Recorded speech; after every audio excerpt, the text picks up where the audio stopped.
Hello, everybody. I'm a practicing therapist and a doctoral student of psychology. Today, we're going to talk about trauma bond versus real love. And a lot of you guys were bringing up trauma bond as something that may happen with individuals who have insecure attachment, and it does happen.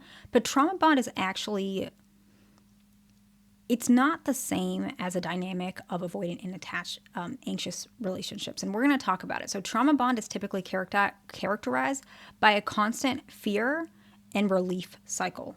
This occurs when there's a strong power imbalance. And that's why some people can think that this can happen with people who are insecurely attached. It can, but it's not a common scenario because it's usually individuals who are being abused, honestly. That's typically where this is coming from. And so abusers can be insecurely attached. It's more common, but that doesn't mean every person who's with an avoidant or with a fearful avoidant or an anxious person is going to be in this situation. This is a specific characteristic, and it's not a healthy thing to be in. I don't recommend staying in relationships like this. I can't make decisions for you, but we're going to talk about it because some people are in these situations.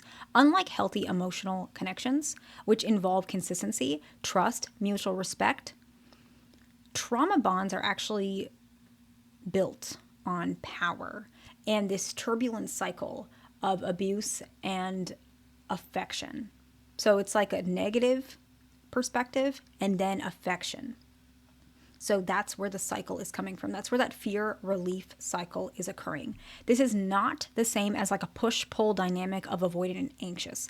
And I'm like an avoidant, dismissive or fearful, and then an anxious preoccupied, or dismissive avoidant and a fearful avoidant, or even an avoidant and a secure, or an anxious and secure. It doesn't look like that, not necessarily. And we're going to talk about the differences so that you know what's happening.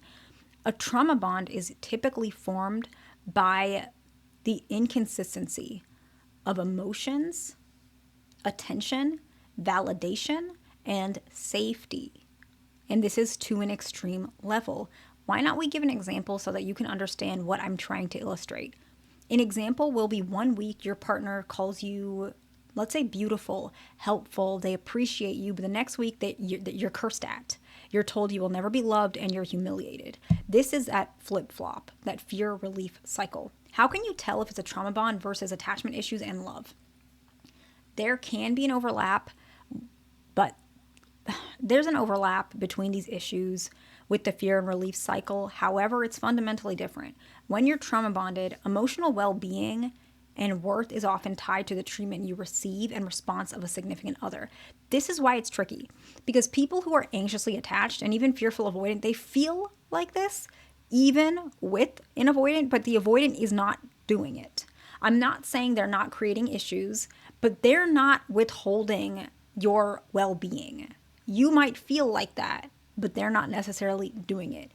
When you're in love, like a healthy love, whatever it is, even if you guys didn't say that you love each other, there's a bond, like a genuine bond might be a better word, but you're insecurely attached. You may have triggered or even tried to please your partner, but in actuality, they might be resistant to you trying to please them and trying to make things right and always doing things that they want, and they might be resistant because that's not the issue. Their issue is their attachment style versus yours, maybe. Not saying you guys are fighting, but it's trying to learn these two different attachment styles, but it's not means of strategy of pleasing, because they're not looking for like a power trip. That's not what's happening. And so when you continuously people please and avoid it, they actually get uncomfortable, they pull away, they get annoyed, they think less of you.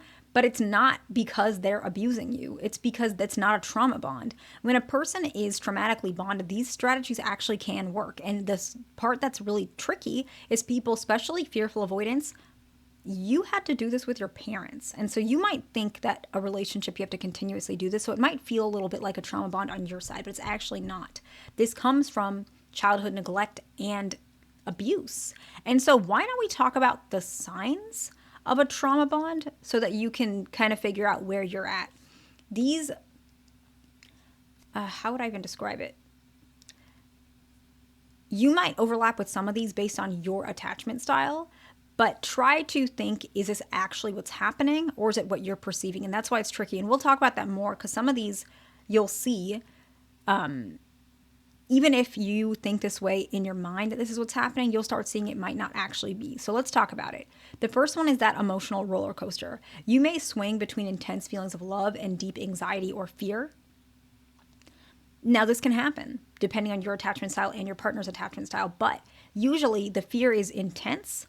You might feel like you can't leave, you're trapped, you might feel really lost and uncomfortable. You might feel always anxious.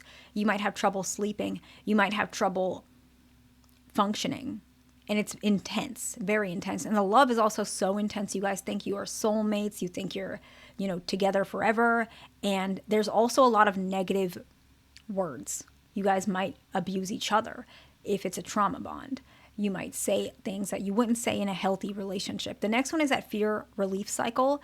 This is very imperative to this situation. It can be as, usually sometimes there's violence involved, right? You guys had some physical altercation. And then after that, you forget like it's even there. You are happy, even more loving than before. And then it happens again. And it just keeps continuously going. The next one is the relationship tends to move incredibly quickly and very intense. This is not common with someone with attachment issues. If you're with an avoidant, this doesn't happen typically.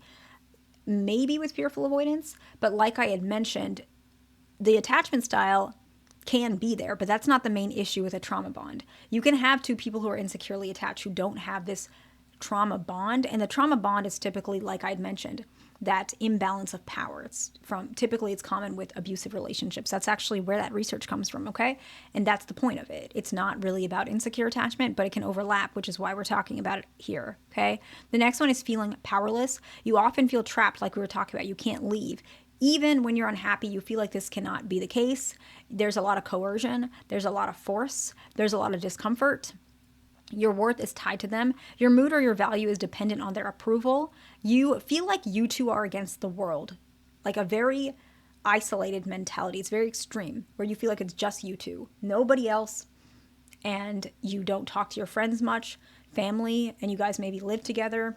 Very isolated. The next one is like I had mentioned, verbally, physically, emotionally devalued and degraded. You feel like you don't actually know each other, but you feel very intensely towards each other. So you don't actually know the real version of each other, just the intensity. And then your fights are incredibly emotionally driven and may even result in violence. And so that's typically more common with trauma bond. So let's talk about real love, genuine attachment, even with attachment issues.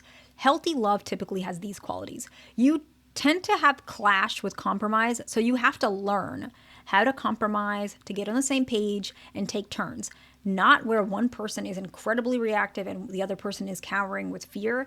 The issue with this one is sometimes, especially if you're a fearful avoidant, you may react very reactive or cower with fear because you think the other person is doing that. But if you listen to what they're saying, they may actually be asking for compromise. Let's say you're a fearful avoidant and your partner is anxious attached, and they're saying, you never answer the phone, and I get really frustrated. And you're like, okay, but you keep texting me multiple times. That makes me uncomfortable. I feel like you're overwhelming. There's something wrong with you. Let's say you said something really negative. But when you stop and listen, what are they saying underneath that? They're just saying, all I wish is that you could just tell me what's going on, right? This is actually, even it's coming across pretty abnormal with the insecure attachment. In reality, what you're seeing and hearing is that they're asking for something pretty reasonable. This is one way to tell the difference. The relationship builds slowly or slower. The feeling of guilt and shame is minimal or absent, or as a relationship increases and you guys are working on your issues, it's starting to decrease. You know each other, and to be honest, you know each other's flaws and you accept them, you talk about them, you get irritated by them, you fight about it sometimes, and whether you like it or not, you're still there. Right? You support and grow together. That's what you're trying to do. Not just temporary to soothe the pain. You actually are trying to work things out. You can fight over small things and it doesn't become a huge deal, and you can fight over big things. And that might be a little bit more stressful, but typically violence is not introduced and name calling is not introduced or minimal. It's going to be really hard to summarize this video, but in general, trauma bonding is typically more common with abusive relationships. It actually is for abusive relationships. And genuine love, you can still have genuine love or genuine attachment and be insecurely attached. That doesn't mean you have a trauma bond. So that's kind of my summary. I hope this video was helpful to somebody. Please like, subscribe. I'll see you in the next one.